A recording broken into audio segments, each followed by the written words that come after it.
उस लड़की के लिए तुम मेरे ऊपर गुस्सा हो रहे हो आरव। आखिर ऐसा क्या है उसमें जो मुझ में नहीं है?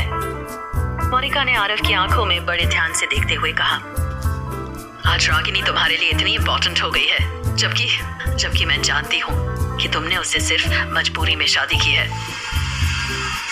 मैंने तुमसे पहले भी कहा था कि रागिनी मेरे लिए बहुत खास है और अब वो मेरी पत्नी है, और अगर तुमने उसके साथ कुछ भी गलत करने की कोशिश की तो फिर तुम्हारे लिए मुझसे बुरा कोई नहीं होगा।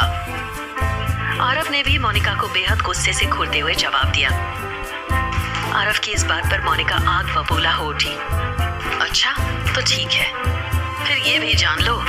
मोनिका ने भी अब नम आंखों से आरव को देखते हुए जवाब दिया, हाँ मैंने ही तुम्हारी शादी वाले दिन रागिनी को किडनैप किया था, और वो इसलिए किया था ताकि तुम उसे छोड़कर मुझसे शादी करो, और तुम्हें पाने के लिए जो कुछ भी करना होगा मैं करूंगी, आगे भी करूंगी। मोनिका की बातें सुनने के बाद आरव शांत हो गया। वो बड़े ध्यान से मोनिका की आंखों में देखने लगा। कुछ पल तक उसे यूं ही देखने के बाद आरव बोला, पता है मोनिका, तुम्हारी इन्हीं आदतों के चलते आज मैं तुमसे दूर हूँ। तुम दूसरों को अपनी जागीर समझती हो।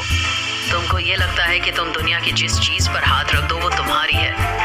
भला तुमसे कोई कैसे दूर हो सकता है? इसी कॉन्फिडेंस में तुम किसी की भी कद्र नहीं करती।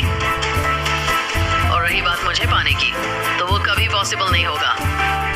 आरव ने मोनिका को वार्निंग देते हुए कहा, और अगर अब कभी भी तुम्हारी वजह से रागिनी को प्रॉब्लम हुई तो तुम्हारा क्या अंजाम होगा उसका तुम्हें अंदाजा भी नहीं है। अपनी बात खत्म करके आरव तुरंत मोनिका के कैबिन से बाहर निकल गया। मोनिका उसे यहाँ से जाते हुए देखती रही। मोनिका से बात करके लौटने के बाद आरव काफी देर तक रागिनी के बारे में सोचता रहा। शादी वाले दिन तो उसे और भरत अंकल को कुछ देर के लिए ये लगा था कि रागिनी पैसे लेकर भाग गई है और वो कभी लौट कर नहीं आएगी, लेकिन रागिनी को मोनिका ने किडनैप करके रखा था, इस वजह से उसे आने में देरी हुई थी।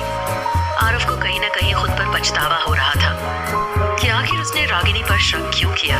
शाम को ऑफिस से घर पहुंचने के बाद आरव सीधे रागिनी के पास पहुंचा और फिर उसे कहने लगा, तुमने मुझसे किडनैपिंग वाली बात क्यों छुपाई थी? जी वो रागिनी को अब कोई जवाब नहीं सोच रहा था। मुझे पता है तुम्हें मोनिका ने किडनैप किया था, लेकिन तुम्हें मुझे बताना तो चाहिए था ना।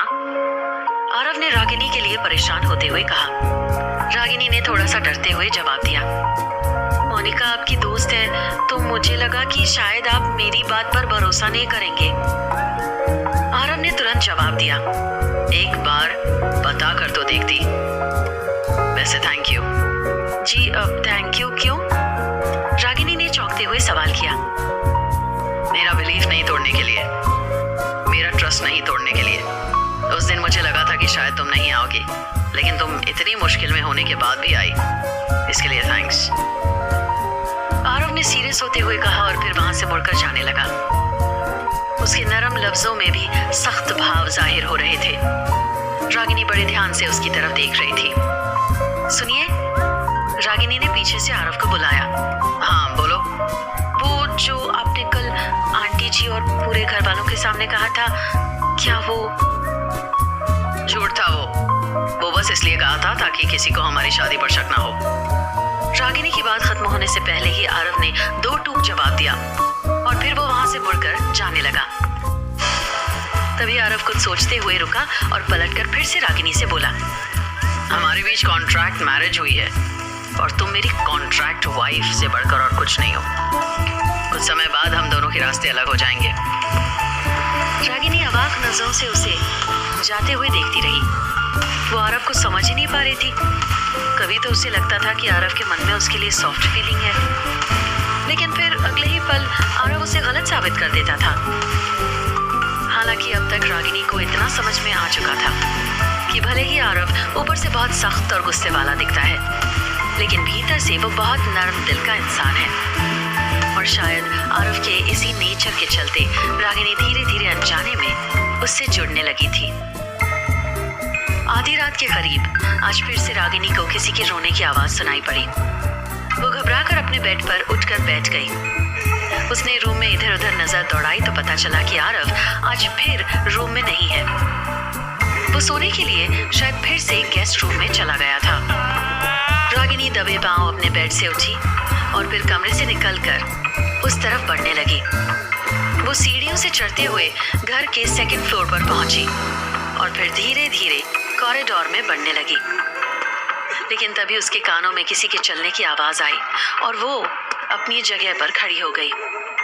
अभी भी उस कमरे में से किसी के रोने की आवाज साफ साफ रागिनी के कानों में सुनाई दे रही थी। तभी वहां सामने से वसुंधरा आती हुई दिखी। रागिनी छिपकर वसुंधरा को देखने लगी। कमरे के सामने पहुंचते ही वसुंधरा ने चाबी से उस कमरे का दरवाजा खोला और फिर भीतर दाखिल हो गई। रागिनी बेहद असमंजस में थी कि आखिर उस कमरे में कौन है और क्यों आरव और वसुंधरा अक्सर उस कमरे में जाते हुए दिखाई पड़ते हैं। रागिनी दबे पांव आगे बढ़ने लगी। वसुंधरा के उस रूम में दाखिल होते ही उस कमरे से आने वाली रोने की आवाज बंद हो चुकी थी। अभी रागिनी उस रूम के दरवाजे के पास पहुंची ही थी कि तभी वसुंधरा वहां से बाहर निकलने लगी। उसे बाहर आते देखकर रागिनी ने फिर से खुद को छुपा लिया। कमरे से बाहर आते ही वसुंधरा ने फिर से दरवाजे पर लॉक लगाया और वहां से जाने लगी। वसुंधरा के जाने के बाद रागिनी उस कमरे के दरवाजे पर पहुंची और बड़े ध्यान से दरवाजे पर कान लगाकर भीतर की आवाज सुनने की कोशिश करने लगी।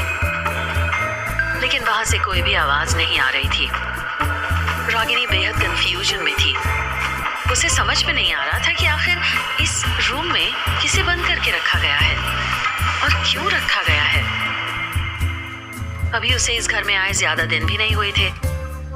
ऐसे में वो किसी को इस बारे में सवाल भी नहीं कर सकती थी। कुछ देर तक उस कमरे के इर्द गिर्द रहने के बाद रागिनी वापस अपने कमरे की तरफ बढ़ने लगी। अभी वो सीढ़ियों से उतर ही रही थी कि अचानक से उसे अपने पीछे किसी के आने की आहट हुई। रुको! एक कड़क आवाज रागिनी के कानों में पड़ी और वो अपनी जगह पर ठहर गई। क्या रागिनी जान पाएगी कि इस कमरे में किसको छुपा कर रखा गया है और रागिनी और आरव का रिश्ता जाएगा किस मोड़ पर?